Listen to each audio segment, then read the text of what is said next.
ಕಾಫಿನಾಡು ಚಿಕ್ಕಮಗಳೂರಿನ ಚಂದ್ರದ್ರೋಣ ಪರ್ವತ ಶ್ರೇಣಿಯಲ್ಲಿ ಪ್ರವಾಸಕ್ಕೆ ಅಂತ ಬಂದಿದ್ದಂತಹ ಕೇರಳದ ಬಾಲಕಿ ಶ್ರೀನಂದ ನಾಪತ್ತೆಯಾಗಿರೋದು ತೀವ್ರ ಆತಂಕಕ್ಕೆ ಕಾರಣ ಆಗಿದೆ. ಜೊತೆಗೆ ಪ್ರವಾಸಕ್ಕೆ ಬರೋರಿಗೆ ಅಂತ ಹೊಸ ಮಾರ್ಗಸೂಚಿಯನ್ನು ತರಬೇಕು ಅಂತ ಚಿಂತನೆಯನ್ನ ಜಿಲ್ಲಾಡಳಿತ ನಡೆಸ್ತಾ ಇದೆ.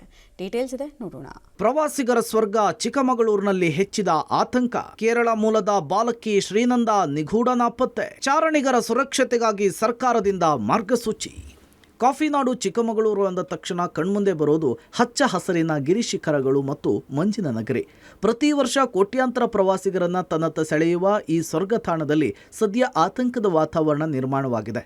ಮುಖ್ಯವಾಗಿ ಪ್ರವಾಸಿಗರ ಅಚ್ಚುಮೆಚ್ಚಿನ ತಾಣವಾದ ಚಂದ್ರದ್ರೋಣ ಪರ್ವತ ಶ್ರೇಣಿಯಲ್ಲಿ ಕೇರಳದ ಪಾಲಕ್ಕಾಡ್ ಮೂಲದ ಶ್ರೀನಂದ ಎಂಬ ಬಾಲಕಿ ನಾಪತ್ತೆಯಾಗಿದ್ದು 24 ಗಂಟೆಗಳ ಕಾಲ ಸತತ ಕಾರ್ಯಾಚರಣೆ ನಡೆಸಿದ್ರು ಆಕೆಯ ಸುಳಿವು ಸಿಗದಿರೋದು ಆತಂಕವನ್ನ ಜಾಸ್ತಿ ಮಾಡಿದೆ. ಕೆಲ ದಿನಗಳ ಹಿಂದಷ್ಟೇ ಮಡಿಕೇರಿಯ ತಡಿಯಾಂಡಮೋಲ್ ಬೆಟ್ಟದಲ್ಲಿ ಕೇರಳ ಮೂಲದ ಟೆಕ್ಕಿ ಶರಣ್ಯ ನಾಪತ್ತೆಯಾಗಿ 4 ದಿನಗಳ ಬಳಿಕ ಪತ್ತೆಯಾಗಿದ್ದ ಘಟನೆ ಇನ್ನೂ ಹಸಿಯಾಗಿರುವಾಗಲೇ ಈ ಹೊಸ ಪ್ರಕರಣ ಅರಣ್ಯ ಇಲಾಖೆಯನ್ನ ಎಚ್ಚೆತ್ತುಕೊಳ್ಳುವಂತೆ ಮಾಡಿದೆ. ಸತತವಾಗಿ ಸಂಭವಿಸ್ತಾ ಇರುವ ಇಂತಹ ಅವಘಡಗಳಿಂದ ಎಚ್ಚೆತ್ತುಕೊಂಡಿರುವ ಅರಣ್ಯ ಸಚಿವರು ಇದೀಗ ಚಾರಣಿಗರ ಸುರಕ್ಷತೆಗಾಗಿ ಹೊಸ ಮಾರ್ಗಸೂಚಿಯನ್ನ ಜಾರಿಗೆ ತರುವುದಕ್ಕೆ ಗಂಭೀರ ಚಿಂತನೆ ನಡೆಸಿದ್ದಾರೆ. ಇನ್ಮುಂದೆ ಪ್ರವಾಸಿಗರು ತಮಗಿಷ್ಟ ಬಂದಂತೆ ಅರಣ್ಯ ಪ್ರದೇಶದಲ್ಲಿ ಸಂಚರಿಸುವಂತಿಲ್ಲ.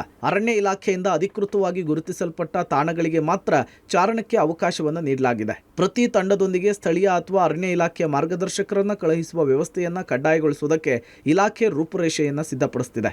ಸ್ಥಳೀಯ ಸಿಬ್ಬಂದಿಯ ನೆರವಿನೊಂದಿಗೆ ಚಾರಣ ನಡೆಸುವುದರಿಂದ ದಾರಿ ತಪ್ಪುವ ಅಪಾಯವನ್ನು ತಪ್ಪಿಸಬಹುದಾಗಿದೆ. ಪ್ರಕೃತಿ ಸೌಂದರ್ಯವನ್ನು ಸವಿಯೋದಕ್ಕೆ ಬರೋರಿಗೆ ಈ ಹೊಸ ನಿಯಮ ಮತ್ತಷ್ಟು ಭರವಸೆಯನ್ನು ಕೊಡಲಿದೆ. ಚಾರಣಕ್ಕೆ ಒಂದು SOP ಮಾಡಬೇಕು ಅಂತ ಈಗಾಗಲೇ ಸೂಚನೆ ಕೊಟ್ಟಿದ್ದೇನೆ. ಆದಷ್ಟು ಶೀಘ್ರದಲ್ಲಿ ಆ SOPಯನ್ನು ಮಾಡಿ ಅದನ್ನು ಜಾರಿಗೆ ತರ್ತೇವೆ. ಎಲ್ಲೇ ಈ ರೀತಿಯಲ್ಲಿ ನಾಪತ್ತೆ ಪ್ರಕರಣ ಆದರೆ ತಂಡ ರಚನೆ ಮಾಡಿ ಶೋಧ ಮಾಡಬೇಕು ಅಂತ ನಾನು ಈಗಾಗಲೇ ಸೂಚನೆ ಕೊಟ್ಟಿದ್ದೇನೆ. SOP ಮಾಡಲಿಕ್ಕೆ ಈಗಾಗಲೇ ಆದೇಶ ಮಾಡಿದ್ದೇನೆ. ನಮ್ಮ ಹಿರಿಯ ಅಧಿಕಾರಿಗಳು ಅದರ ಬಗ್ಗೆ ಚಿಂತನೆ ಮಾಡ್ತಾ ಇದ್ದಾರೆ, ತಯಾರಿ ಮಾಡ್ತಾ ಇದ್ದಾರೆ.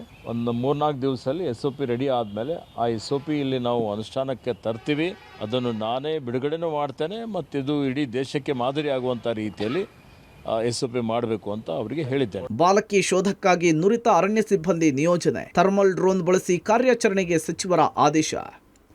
ಸದ್ಯ ಚಂದ್ರದ್ರೋಣ ಪರ್ವತ ಶ್ರೇಣಿಯ ಮಾಣಿಕ್ಯಧಾರ ಜಲಪಾತ ವೀಕ್ಷಣೆಗೆ ತೆರಳಿದ್ದ ಕೇರಳದ ಬಾಲಕಿ ಶ್ರೀನಂದ ನಾಪತ್ತೆಯಾಗಿರುವ ಘಟನೆಯ ಬೆನ್ನಲ್ಲೇ ಅರಣ್ಯ ಸಚಿವ ಈಶ್ವರ್ ಖಂಡ್ರೆ ತಕ್ಷಣ ರಕ್ಷಣಾ ಕಾರ್ಯಾಚರಣೆಗೆ ಆದೇಶಿಸಿದ್ದಾರೆ. ನಾಪತ್ತೆಯಾದ ಬಾಲಕಿಯ ಶೋಧಕ್ಕಾಗಿ ಜಿಲ್ಲಾಡಳಿತ ಮತ್ತು ಪೊಲೀಸ್ ಪಡೆಗೆ ನೆರವು ನೀಡುವುದಕ್ಕೆ ನುರಿತ ಅರಣ್ಯ ಇಲಾಖೆಯ ಸಿಬ್ಬಂದಿಗಳನ್ನು ನಿಯೋಜಿಸುವಂತೆ ಸೂಚಿಸಲಾಗಿದೆ. ಬಾಲಕಿಯನ್ನ ಶೀಘ್ರವಾಗಿ ಪತ್ತೆ ಹಚ್ಚುವುದಕ್ಕೆ ಥರ್ಮಲ್ ಡ್ರೋನ್ ಸೇರಿದಂತೆ ಅತ್ಯಾಧುನಿಕ ಉಪಕರಣಗಳನ್ನು ಬಳಸುವಂತೆ ಮತ್ತು ಸ್ಥಳೀಯ ಅಧಿಕಾರಿಗಳೊಂದಿಗೆ ಸಮನ್ವಯತೆಯನ್ನು ಸಾಧಿಸಿ ರಕ್ಷಣಾ ಕಾರ್ಯಾಚರಣೆಯನ್ನು ಚುರುಕುಗೊಳಿಸುವಂತೆ ಇಲಾಖೆಯ ಉನ್ನತ ಅಧಿಕಾರಿಗಳಿಗೆ ಸಚಿವರು ಆದೇಶ ಕೊಟ್ಟಿದ್ದಾರೆ. ಒಟ್ಟಾರೆ ಪ್ರಕೃತಿ ಸೌಂದರ್ಯ ಸವಿಯೋದಕ್ಕೆ ಬರುವ ಪ್ರವಾಸಿಗರ ಸುರಕ್ಷತೆ ಈಗ ಅರಣ್ಯ ಇಲಾಖೆಯ ಮುಂದಿರುವ ಬಹುದೊಡ್ಡ ಸವಾಲಾಗಿದೆ. ನಾಪತ್ತೆಯಾದ ಬಾಲಕಿ ಶ್ರೀನಂದ ಸುರಕ್ಷಿತವಾಗಿ ಮರಳಿ ಬರಲಿ ಅನ್ನೋದು ಎಲ್ಲರ ಆಶಯ.